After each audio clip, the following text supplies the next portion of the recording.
Ganda ng Boracay, guys! Hindi maikakaila ang ganda ng Boracay. O, diba? Sa mga namimiss na ang Boracay, ayan, mamilipit kayo sa Inggit, charot. At sa mga papunta naman ng Boracay, lalo kayong ma-excite kasi ang ganda ng aasahan ninyo. Hello, Team Authentic all over the world! We are now here again in Boracay. Yes! Dahil paulit-ulit yung nire-request, hindi namin kayo matanggihan, lalo na yung from abroad. Gustong lumuwas dito. Lumuwas talaga! Gustong magbakasyon dito sa Pilipinas at gusto dito mag-stay sa may Boracay. Hindi namin kayo matanggihan, ganyan kayo kalakas sa amin. At syempre, parang pahinga na rin namin, guys. Kapag Boracay kasi parang dito kami relax, parang talagang second home na rin namin. Ayan, so in this episode, ipapakita namin sa inyo, almost 8 months na tayong hindi nakakabalik dito. Ano ba ang latest? Pero syempre, sa mga hindi pa po nakasubscribe dyan, please do subscribe, i-like at i-follow nyo po kami sa aming mga social media accounts. At kung gagamit naman po kayo ng Klook, ito po yung aming promo code para magkaroon kayo ng up to 5% discount. Ano pang gagawin? Tara na! Go with me, Mel. I just want us to go.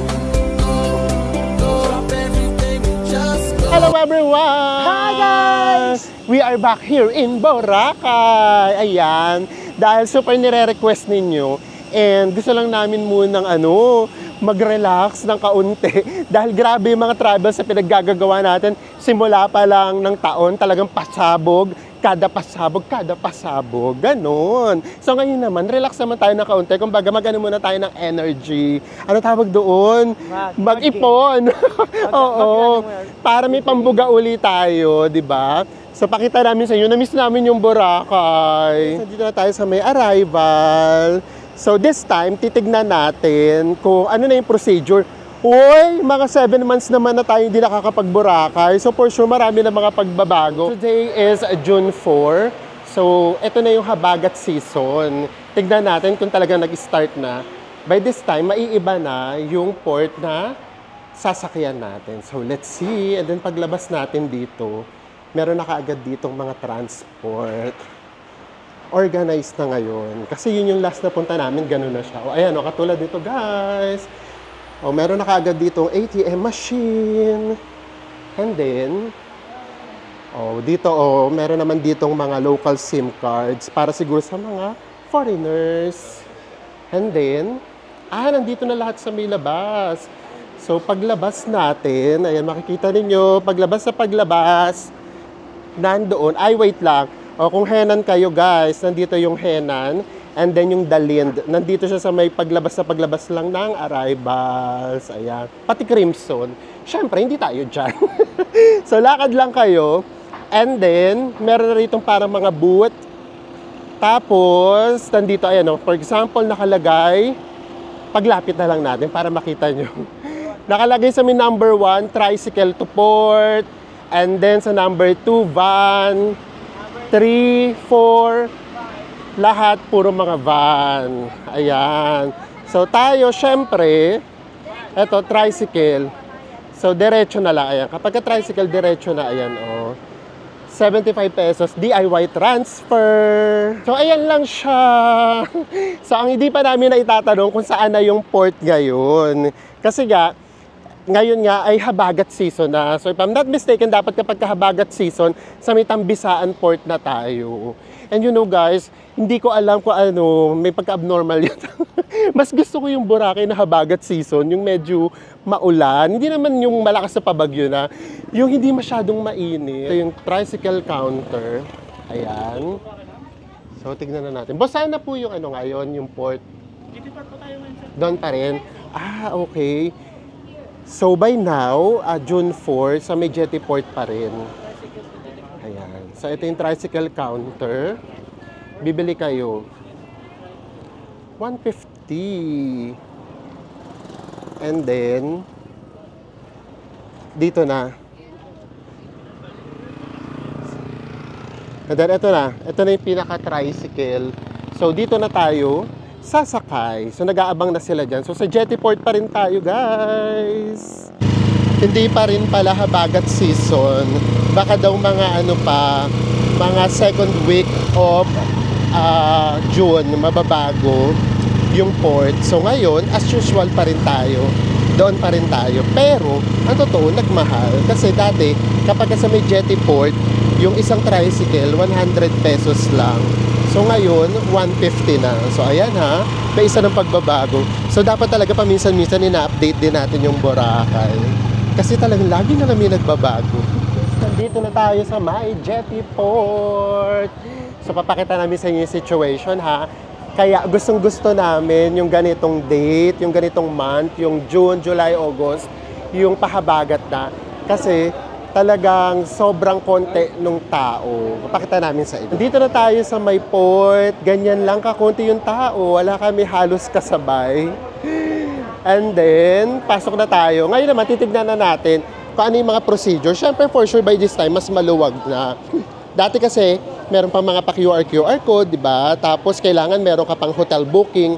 So, ngayon yata, parang hindi na hinahanap yung hotel booking. So, let's see. Tara na. Dito sa may window 1, 2, 3, and 4, ito yung registration. Yung ID nyo na lang yung kailangan. Hindi katulad dati na kailangan nyo pa ng QR code. So, ngayon, walay na. And then, from there, ito, meron naman na dito sa may 7 and 8, ito naman yung terminal fee. And then sa may 9 and 10, nandito naman yung environmental fee. And then sa 11 and 12, dito naman yung boat ticket. So nakita nyo ba guys? Walang katao-tao. Walang kapila-pila. Oh. Ayan, oh. Nahilo ba kayo? Diba?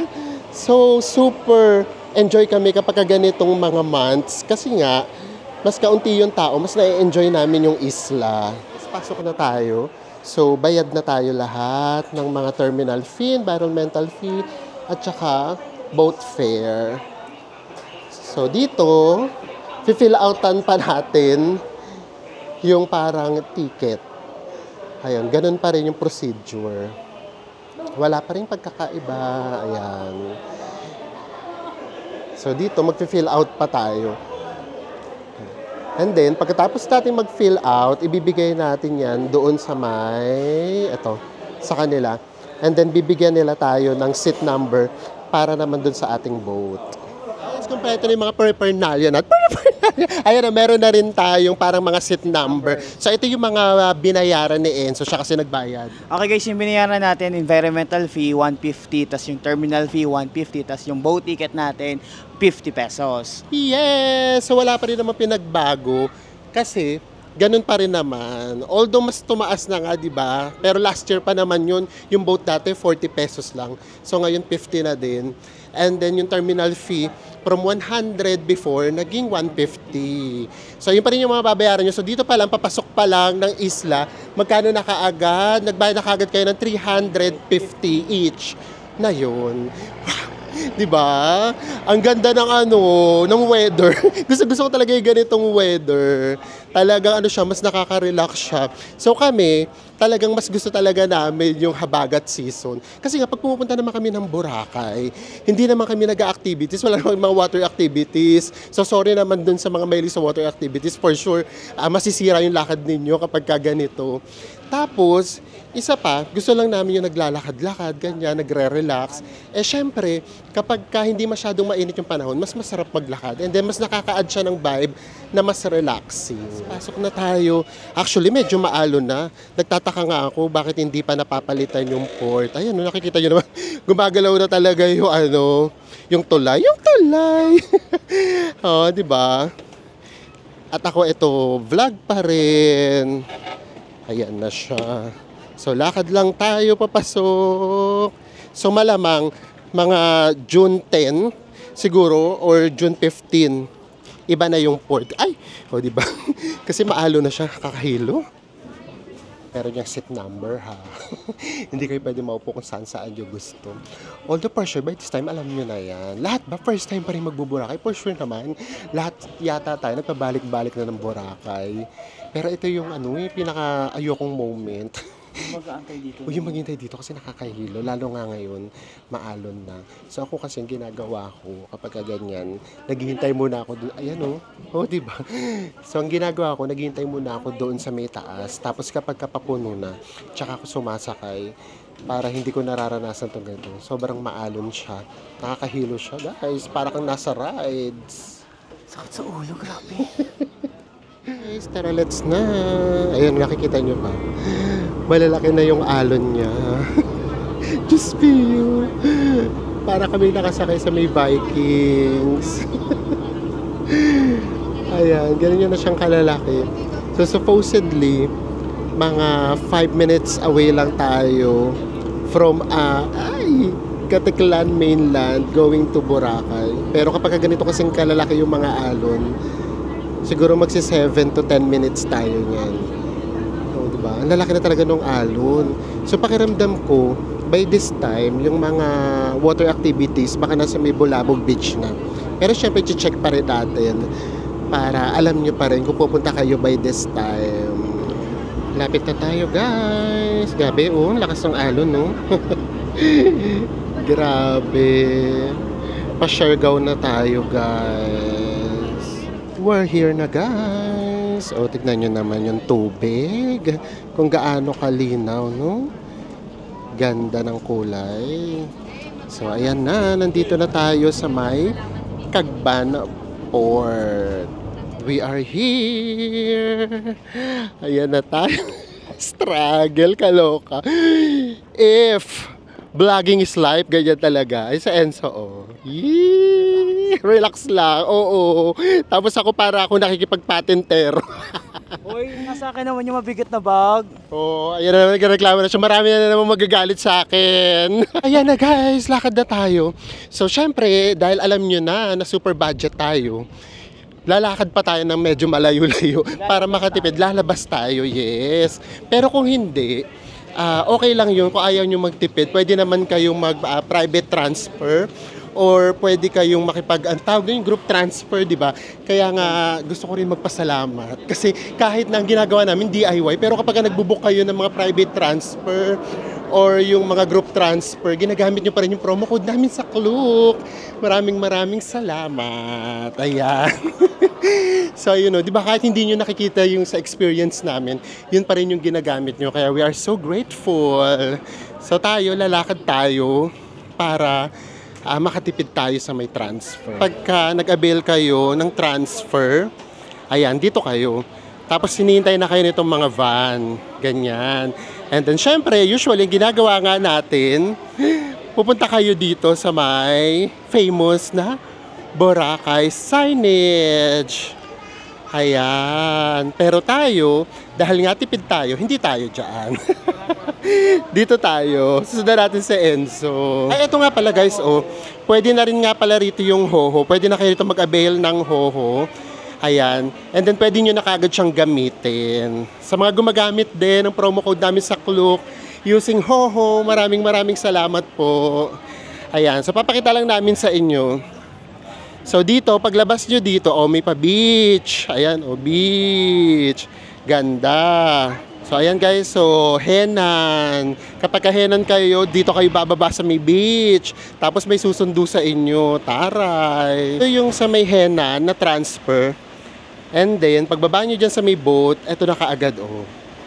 Nandito na yung van, hinihintay na kayo. Diba? Ang sosyal. Pero tayo, hindi tayo dyan. So, ayan. Ito may mga public transport din dito. Itong mga white, sakyan nyo to, mas mura tong mga white. Kasi ito, individual yung bayad dyan. Unlike yung dito kasi, special siya. Ito yung mga special, 150 yan. Ayan guys, ito ha yung mga white. Ayan.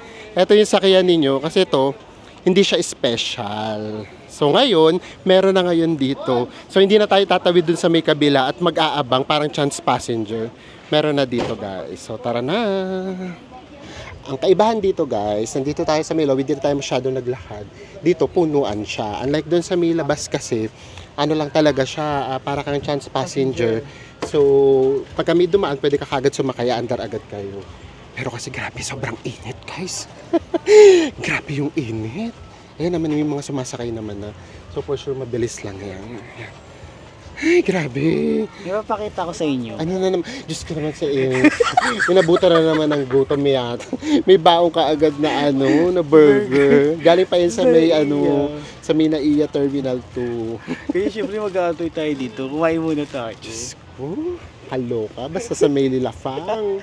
Basta makahanap ng pagkakataon, kakain. Grabe, oh. Grabe yung init, guys, oh. Guys, puno na tayo. Alis na tayo. So, ang tawag pala nila dito, commute. So, ayun. So, kapag sinabing commute, sakay na kayo dun. Ibig sabihin, public transport siya. So, tara, let's. Nakababa na tayo. Magkano binayaran mo? 50 pesos. Dalawa na kami. So, doon pala nakatipid na tayo ng 100 pesos kasi kung nag-special tayo, that's 150. So, tara. Now ay, anong oras na? 2:30 na. So for sure pwede nang mag-check-in. Ibababa lang namin yung gamit namin. And then of course, pasyal agad tayo guys. Pero, ito yun. It's a separate video natin yung ating hotel. Pero bibigyan na namin kayo ng clue. Nandito tayo sa may Station 3. Of course, budget hotel. And nasa may beach front. Ayun. So sa may susunod na yun na vlog. So ngayon, ibababa lang namin yung gamit namin and then punta tayo ng D-Mall para magpakita agad namin sa yung D-Mall and then kain na rin kaagad tayo. Ay, sisimulan na uli natin ang pag-explore sa Boracay. Explore talaga, kala mo first time. So nandito na tayo sa my D-Mall. Ayan sa Enzo, kumaway ka naman. Hulas na hulas. Pawis na pawis. Oh. Grabe yung pawis niya talaga. Talaga nag-sunscreen tayo. Yes! Sunscreen is life dito, guys. So tara, tawid na tayo. So sa mga bago, ito yung D-Mall. Super popular to. Kasi nandito yung mga shopping areas. And then, nandito din yung maraming choices ng kainan. Ayan. So ito yung Budget Mart. Kapag gusto nyo mag-grocery at iuwi sa hotels ninyo. Wow! Ganitong oras, it's 3 p.m. Buhay na rin siya in fairness. Ayan, pasyal agad tayo. Wala nang patumpik-tumpik. Bukas na lahat ng stall. Talagang, business is back here in Boracay. Guys, meron ditong Thai restaurant. Nandito yung pinipilahan na pero ngayon parang wala na pila. Ito yung halong mango. So maghahalong mango tayo sa mga susunod na araw. Ay, hindi pala ako. Sa Enzo lang. Kasi sa Enzo lang pala ang kumakain yan. And then, lakad pa tayo. Oh, guys, meron ditong bamboo. Bamboo! Ayan. So, lakad pa tayo. Sa may Japan, hindi natin napuntahan. Oo, hindi namin napuntahan yung bamboo forest sa may Japan. Munti pa ako masagasaan. Diyos me. So, lakad pa tayo. And then, ayun bukas na talaga lahat ng stall dito, guys. Tapos, ano pa yung isa ritong pinipilahan? Coco Mama. Meron din ditong Coco Mama. Alam nyo na to sa mga ilang beses nang nakakapunta dito sa may Boracay. So, sa mga first timer, unahin yung puntahan tong D-Mall. Mapapamilyar agad kayo. Ayan, ito na yung Coco Mama. Ang dami bang pila? Ayan. Wala na rin masyado. O baka nga kasi hindi naman season. Off-peak kasi ngayon, guys. June na. So, ayan. Wala siyang pila, guys. Diba? So, this is the perfect time to travel here in Boracay. Kung ayaw nyo ng masyadong maraming tao. Ayan. Eto. Hindi ko alam kung para saan to. Charot, hindi alam kung para saan. Ayan, hindi ko alam kung bakit gustong-gusto nilang nagbabasketball sila sa may Boracay. Kanya-kanyang trip tayo. Walang basagan ng trip. Ayan guys meron kaagad kayong pa-walking tour dito sa D-Mall. Walang tipirang magaganap ngayon. Oo. Bakit? Kasi tayo ay top 23 na tayo sa may Klook. Maraming salamat sa lahat ng gumagamit ng promo code namin. Ang totoo syempre gino-joke namin kayo na gusto namin makarating sa may top 20 kasi di ba sa Miss Universe, sa top 20 kasi yung swimsuit, yung semifinals. Dapat makarating tayo sa top 20. Charot lang. Syempre gusto namin or pinagpipray namin. Pero yung kahit hindi kami doon makarating, yung palang number 23 tayo or top 23 tayo. Tapos yung mga kasabayan natin doon, guys, promise, ang lalaki talaga nilang vloggers, ang dami nilang followers at subscribers. Tapos tayo, nandoon tayo, kahilera natin sila. Grabe, kaya maraming salamat sa pinapa-experience ninyo sa amin. Yun nga yung sinasabi namin, pag nagko-congrats kayo sa amin, medyo nahihiya kami. Kasi ang totoo, wala naman kaming kinalaman doon. Kasi kahit anong promote ang gawin namin, kung hindi nyo naman gagamitin yung promo code namin, wala din. Kaya nga palagi di ba ang response natin sa kanila? Yes. Congratulations Sa atin. Kasi kayo talaga yun eh. Kayo yung reason kung bakit kami nandun. Kaya maraming salamat. Kaya hindi namin kititipirin, guys. First day pa lang sa Boracay, ilalakad na kaagad namin kayo. Nandito tayo sa may D-Mall. At syempre, ilalabas pa namin kayo mamaya sa may beachfront. Guys, bago tayo lumabas sa may beachfront, hindi pa kami kumakain na Enzo. Dito na tayo sa may Mang Inasal. Merong Mang Inasal dito sa D-Mall. And then, meron din naman doon sa may beachfront. Pero since D-Mall yung ipapakita namin sa inyo, dito na lang muna tayo. So tara, let's! Kahit mga foreigners, guys, talagang nagmamang inasal. Ayan, dito na lang tayo. Guys, finally, ito na yung order natin. After 40 minutes, promise, ganun talaga siya katagal. So, ngayon ay, anong oras na? Anong oras na to, bes? 3:59. 3:59, tapos ganyang kadami ata yung kumakain, hindi ko alam. So, wag niyo na palang sundin yung advice ko. Charot, di ba dati? Sabi ko sa inyo, para hindi kayo maghihintay na matagal. Kapag magla-lunch kayo, kakain kayo mga 2 o'clock, ganyan, 2 to 5. Huwag kayo kakain ng 11 to 2 kasi maraming kumakain. Ngayon hindi. Kahit ganitong oras pa lang, hirap na rin kumain. Tagal din dati naghintay. So at least, di ba, alam nyo na. Pero dun sa may, sa may beachfront na Mang Inasal, mas mabilis ang service dun, guys. Kaya nga lang kasi, syempre, gusto namin ipakita sa inyo yung D-Mall. Kaya dito tayo kumain sa Enzo. Gutom na sa Enzo. Nakatatlong sabaw na yata kami. Yung katabi nga namin doon kanina, sabi, Diyos ko, tapos na kaming kumain, nakapag-dessert na kami, kayo hindi pa rin kayo nakakakain. Ganyan talaga. So ako, ito sa akin. Alam nyo na yan. 'Di ba? At hindi kami nag-only rice. Extra rice lang kami. So sakto-sakto na din kasi from Japan, hindi pa kami nakakapagmang inasal. Kaya pagdating namin dito, naisip ka agad namin magmang inasal. Kasi syempre dun nga sa may Manila, sobrang busy pag uwi namin, ang daming ganap. Tapos hindi rin naman kami makapag-lunch sa labas.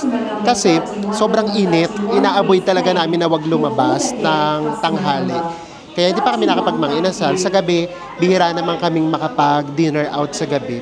Kasi nga bukas na yung tindahan. So anyways, ang dami ko na naman talak. Tara na, let's eat na! Kain na sa Enzo, happy na uli siya. Guys, ganito rin ba kayo? Sinasabaw nyo yung chicken oil. Oo, kasi di ba kapag walang chicken oil, napaka-dry niya. And then syempre, pampatanggal ng kaunting init, umorder din kami ng crema de leche. So alam nyo na yan, for sure. Mahilig din naman siguro kayo sa may Mang Inasal. Diba? Guys, tapos na tayong kumain. So ito, paglabas nyo, nandito yung Andox. Buti pa sa Andox, wala masyadong tao. Hindi ko masyadong na-enjoy yung Mang Inasal ngayon na... Una, sobrang init. Pangalawa, taga kasi namin naghintay. Nalipasan na kami ng guto. Dito muna tayo. Ha? Nakilang sabaw pa tayo. Oo, nakilang sabaw pa kami. Nabusog na kami. So dito muna tayo bago tayo lumabas. Bibitinin namin kayo sa White Beach. Maya-maya na, wait lang. Lakad pa tayo rito para lang maging familiar kayo.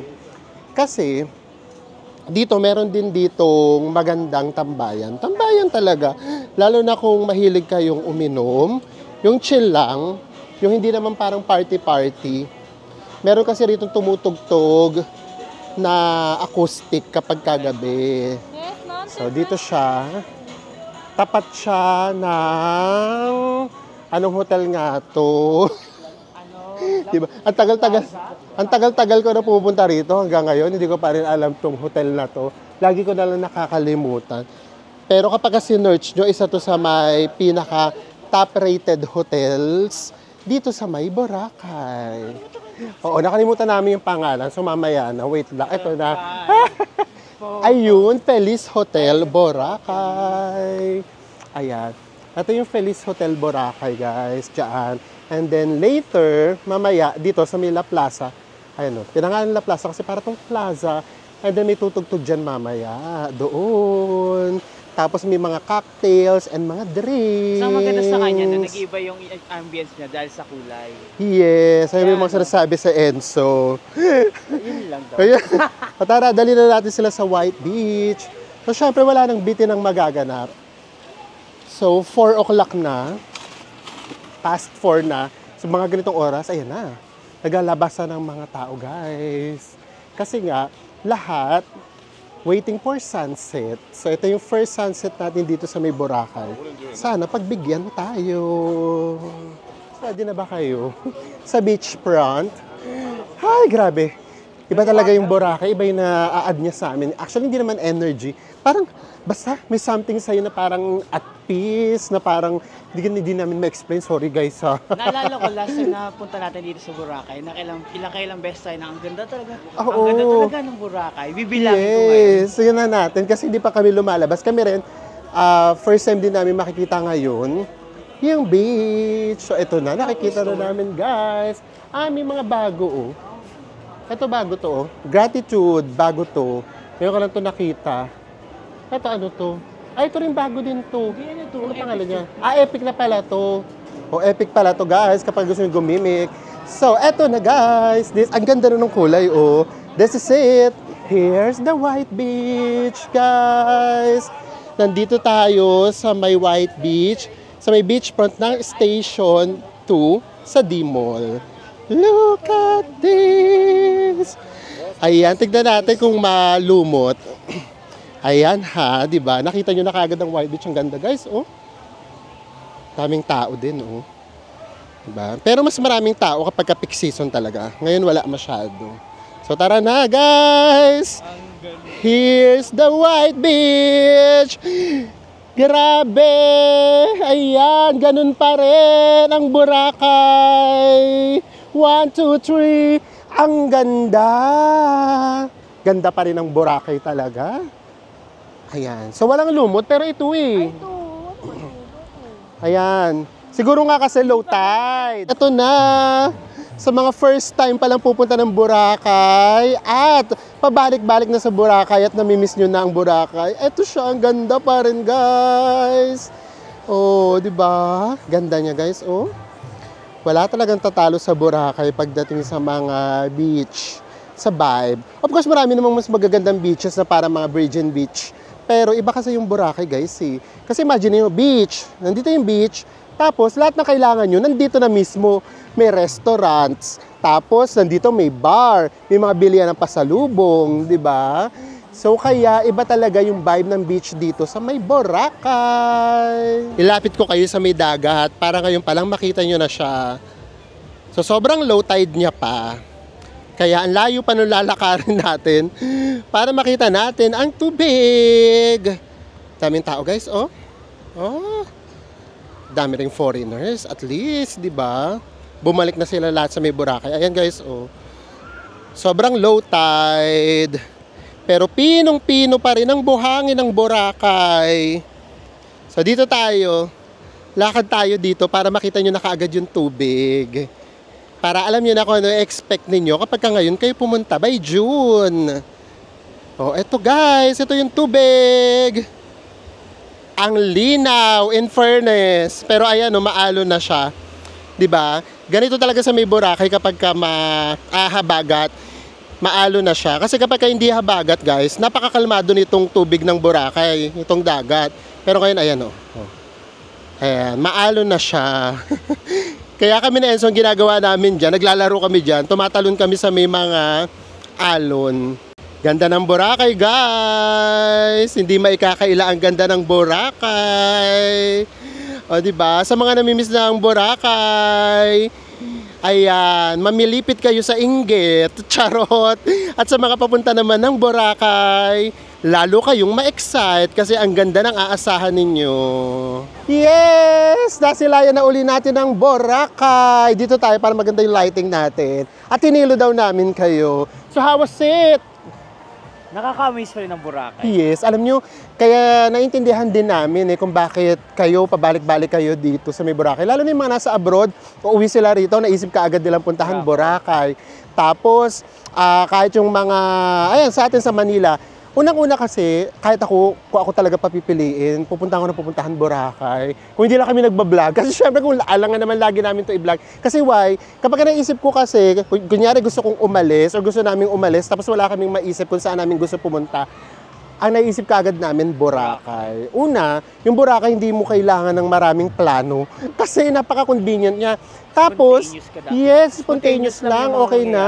Tapos pangalawa, ang lapit niya lang. Diyos ko, pagkalipad mo ng eroplano, maya-maya, magugulat ka sasabihin, pababa na kayo. Mga 40 minutes lang, nandito na kaagad kayo, di ba? Tapos yung transfer niya, yes, kapag ka siguro hindi pa kayo sanay mag-DIY, medyo akala nyo critical siya, pero hindi naman. And then, kung mag-aano naman kayo, magpa-private transfer kayo, or ano tawag doon, mag-group transfer kayo, pwede din naman. So, ayun siya. Tapos yun nga, nandito ka sa napakagandang island, napakagandang beach, tapos lahat ng kailangan mo nandito na. Yes. So, hindi siya yung katulad na, for example, di ba, para makakita ka sa ibang lugar na sobrang gandang beach, kailangan tatawid ka ng dagat talaga, tapos wala yung mga ibang lugar na kailangan, ay ibang mga kailangan natin, like restaurants, ganyan, hotels. So, ito, hindi. And sa totoo lang ha, mura pa rin naman sa Boracay. Ang daming ways para makatipid sa Boracay. Kaya panoorin nyo yung mga susunod na may episode. Siyempre, tipid travels pa rin tayo. Ayan. So, ano ba nga abangan nyo rito sa may Boracay series namin? Wale. Spontaneous nga lang tayo. As in, pahingang-pahinga lang kami talaga. Tapos, para lang mapagbigyan lang din syempre yung mga nagre-request. And then, papakita namin, may dalawa kaming, tatlo yung hotels sa pag-istayan natin dito. Yung una, budget hotel na nasa may beachfront. Pangalawa, budget hotel na malapit lang sa may beachfront, mga 2 minutes away lang sa may beachfront. Yung una natin sa may Station 3, yung pangalawa nating hotel sa Station 2. Yung last hotel naman natin para naman dun sa mga hindi on a budget, yung mga afford, yung mga pinag-ipunan yung Boracay, para sa inyo yun, doon naman tayo sa Station 1. So imagine niyo ha, ganyan namin kayong kalab. Ipapakita namin sa inyo Station 1, 2, and 3. Kaya pag nagtatanong sila, natatawa kasi ako, bakit kayo nagpapalit-palit pa ng hotel? Kaya po kami nagpapalit-palit ng hotel kasi gusto namin ipakita sa inyo para marami kayong pagpilian. Ganun po siya. Ang dami ko na namang sinabi. So ayan, again, maraming salamat. Nandito na po tayo sa may Boracay. And enjoy lang tayo. And then sana rin po, nag-e-enjoy din kayo sa amin. Ayan. Napakaganda ng Boracay. May pahabol pa pala sa Enzo. Akala ko magbababay na kami. So kaya mag-stay tuned lang kayo guys. And magkita-kita po ulit tayo sa mga susunod pa natin travel vlogs dito sa Boracay. Bye everyone.